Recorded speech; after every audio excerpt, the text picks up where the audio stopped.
नमस्कार दोस्तों, ओम लाइब्रेरी के इस करंट अफेयर्स के सेशन में आप सभी का हार्दिक स्वागत है। शुरू करते हैं आज के करंट अफेयर्स। आज के करंट अफेयर्स शुरू करें इससे पहले मैं आप सभी को बताना चाहूँगा कि आप हमारे इस वीडियो की पीडीएफ हमारे टेलीग्राम चैनल से डाउनलोड कर सकते हैं। साथ ही इन प्रश्नों का विवरण हमारे फेसबुक चैनल पर भी उपलब्ध है। आइए बढ़ते हैं सबसे पहले कल के प्रश्न की ओर। महिला एशियन कप 2022 की मेजबानी कौन सा देश करेगा? इसका सही उत्तर है भारत। आइए जानते हैं इस वर्ष के सबसे महत्वपूर्ण इंडेक्स या सूचकांक के बारे में, जिसका नाम है पर्यावरण प्रदर्शन सूचकांक, जिसे वर्ल्ड आर्थिक मंच ने हाल ही में जारी किया है, जिसमें भारत को 168वां स्थान प्राप्त हुआ है। ईपीआई, जिसे एनवायरमेंट परफॉर्मेंस इंडेक्स भी कहा जाता है, में भारत ने 168वां स्थान प्राप्त किया है। भारत 2018 में 177वें, 2016 में 141वें स्थान पर था। ईपीआई 2020 में भारत का प्रदर्शन वायु गुणवत्ता, स्वच्छता एवं पेयजल, भारी धातु, अपशिष्ट प्रबंधन आदि में अन्य देशों की तुलना में खराब रहा है। डेनमार्क इसमें पहले स्थान पर रहा है। 180 देशों के जारी किए गए सूचकांक में डेनमार्क पहले स्थान पर तथा लग्जमबर्ग दूसरे स्थान पर रहा है। सूचकांक में अमेरिका 42वें स्थान पर, जबकि चाइना 120वें स्थान पर रहा है। लाइबेरिया सबसे अंतिम स्थान 180वें स्थान पर रहा है। आइए जानते हैं पर्यावरण सूचकांक होता क्या है। पर्यावरण सूचकांक विश्व आर्थिक मंच द्वारा प्रत्येक 2 वर्ष में जारी किया जाता है। यह सूचकांक येल विश्वविद्यालय के centre for environment law and policy तथा कोलंबिया विश्वविद्यालय के centre for international earth science information network द्वारा संयुक्त रूप से तैयार किया जाता है। पर्यावरण प्रदर्शन सूचकांक 11 विभिन्न श्रेणियों तथा 32 प्रदर्शन संकेतकों के आधार पर तैयार किया जाता है। इसमें वायु की गुणवत्ता, जल एवं स्वच्छता, कार्बन डाइऑक्साइड उत्सर्जन तीव्रता, जंगलों वनों की कटाई तथा अपशिष्ट जल उपचार शामिल होते हैं। आइए बढ़ते हैं आज के पहले प्रश्न की ओर। हाल ही में कोविड-19 के रोगियों की निगरानी के लिए किस स्वदेशी प्रणाली का प्रारंभ किया गया है? Covid beep, Covid heat, Covid call या कोविड नोट? इसका सही उत्तर है कोविड बीप। आइए जानते हैं कोविड बीप के बारे में। हाल ही में पूर्वोत्तर क्षेत्र विकास मंत्री डॉक्टर जितेंद्र सिंह ने कोविड-19 के रोगियों की निगरानी के लिए कोविड बीप प्रणाली का शुभारंभ किया है। यह कोविड-19 के रोगियों की निगरानी के लिए पहला स्वदेशी उपकरण भी है। आइए बढ़ते हैं अगले प्रश्न की ओर। कोल इंडिया की सहायक कंपनी वेस्टर्न कोलफील्ड लिमिटेड ने 3 नई खदानें किन राज्यों में स्टार्ट की है?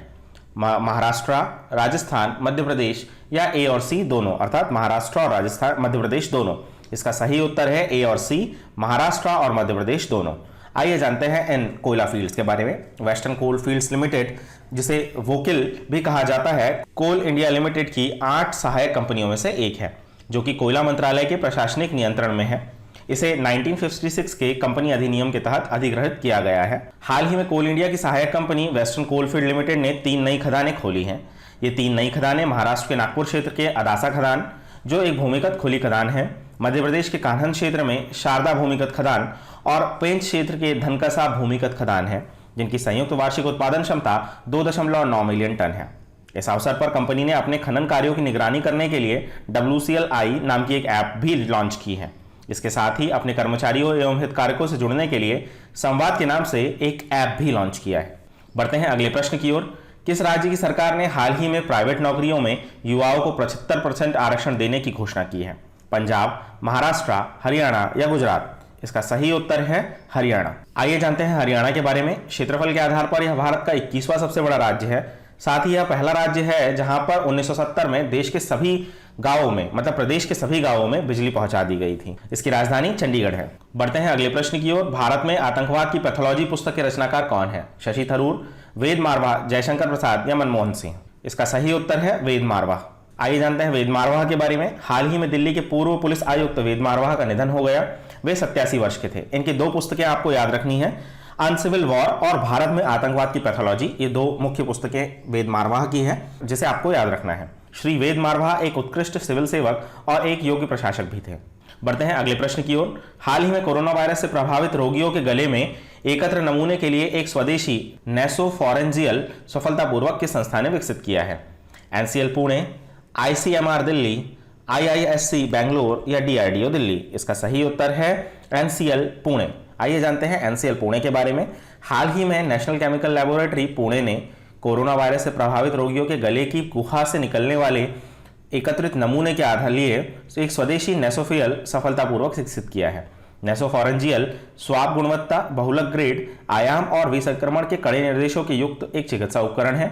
डॉक्टर चंद्रशेखर वी रेड्डी की एक टीम ने इसे विकसित किया है।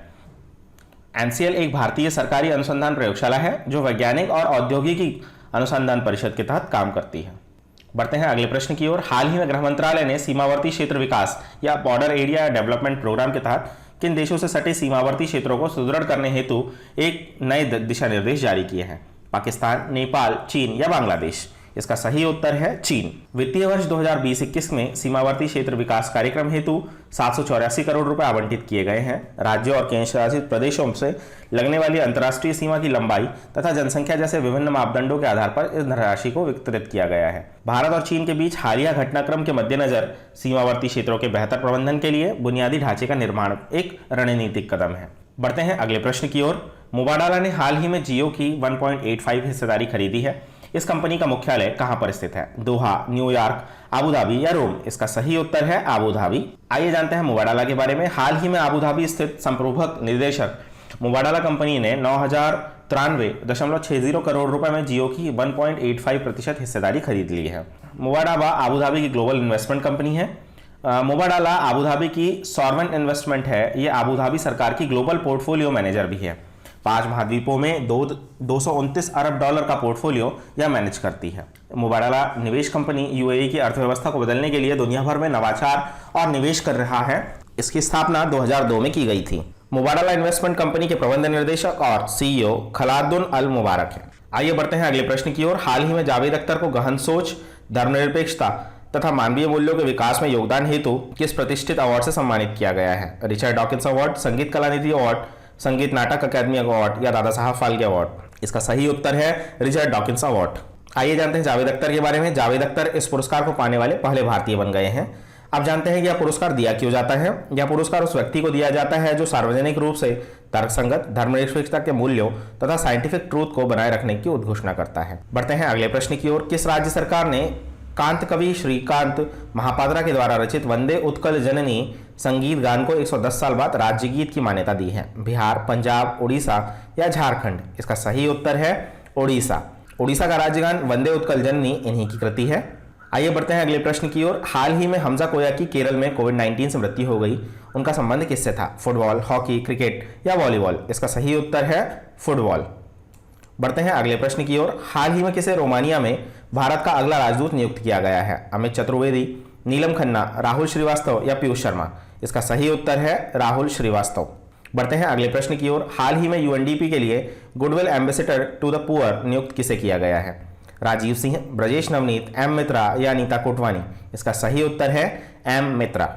बढ़ते हैं अगले प्रश्न की ओर। हाल ही में जारी कोविड-19 प्रबंधन सूचकांक में कौन सा राज्य शीर्ष पर रहा? उत्तराखंड, हिमाचल प्रदेश, राजस्थान या मध्य प्रदेश? इसका सही उत्तर है राजस्थान। राजस्थान ने हाल ही में स्वास्थ्य मित्र नियुक्त किए हैं। राजको राजस्थान पुलिस द्वारा जारी किया गया एक सिटीजन ऐप है। स्माइल लर्निंग प्लेटफॉर्म राजस्थान द्वारा जारी किया गया है। आयु एवं सेहत साथी ऐप तथा to consult with doctor online यह सभी राजस्थान द्वारा जारी किए गए हैं। बढ़ते हैं अगले प्रश्न की ओर। हाल ही में किस राज्य सरकार ने एक संदेश ऐप लॉन्च किया है? कर्नाटक, गुजरात, महाराष्ट्र या राजस्थान? इसका सही उत्तर है कर्नाटक। आइए जानते हैं कर्नाटक के अन्य कदमों के बारे में। Online coaching platform get set go का शुभारंभ भी कर्नाटक ने किया है। कर्नाटक की एक ऐप कोरोना वॉच ऐप है। कोविड-19 राहत कोष में धन जुटाने के लिए कर्नाटक ने हाल ही में शतरंज टूर्नामेंट की घोषणा की है जो ऑनलाइन होगा। बढ़ते हैं अगले प्रश्न की ओर। हाल ही में डाइट के लाभों को बढ़ावा देने के लिए dry fasting miracle from deprive to fever thrive नामक पुस्तक किसने लिखी है? ल्यूक कॉन्टिनो, ब्रजेंद्र नवनीत, अनीता कोटवानी या इनमें से कोई नहीं? इसका सही उत्तर है ल्यूक कॉन्टिनो। बढ़ते हैं अगले प्रश्न की ओर। हाल ही में किस देश के पूर्व क्रिकेटर रियाज शेख का निधन हुआ? बांग्लादेश, श्रीलंका, पाकिस्तान या भारत? इसका सही उत्तर है पाकिस्तान। आइए जानते हैं पाकिस्तान के अन्य करंट अफेयर्स के बारे में। पाकिस्तानी क्रिकेटर सना मीर ने हाल ही में संन्यास लिया था। आयशा मुगल जो एक ट्रांसजेंडर थी जिन्हें यूएन भेजा गया है। राहुल देव पहले हिंदू पायलट बने थे। साथ ही बाबर आजम को इस पाकिस्तान क्रिकेट टीम का अगला कप्तान नियुक्त किया गया था। बढ़ते हैं अगले प्रश्न की ओर। हाल ही में पीपीई पहनने वालों को पसीने से निजात देने के लिए किस उपकरण सुमेरु पैक को विकसित किया है? IIT Delhi, DRDO, IIT Kanpur या इनमें से कोई नहीं? इसका सही उत्तर है डीआरडीओ ने पसीने से निजात दिलाने के लिए एक उपकरण सुमेरु पैक को विकसित किया है। बढ़ते हैं अगले प्रश्न की ओर। किस बैंक ने चालू खाता खोलने के लिए भारत की पहली ऐप आधारित सुविधा लॉन्च की है? IndusInd bank, yes bank, bank of India या एचडीएफसी बैंक? इसका सही उत्तर है इंडसइंड बैंक। बढ़ते हैं अगले प्रश्न की ओर। हाल ही में 5वां सर्वाधिक प्रभावित कोविड-19 देश कौन सा बना? रूस, स्पेन, भारत या अमेरिका? इसका सही उत्तर है भारत।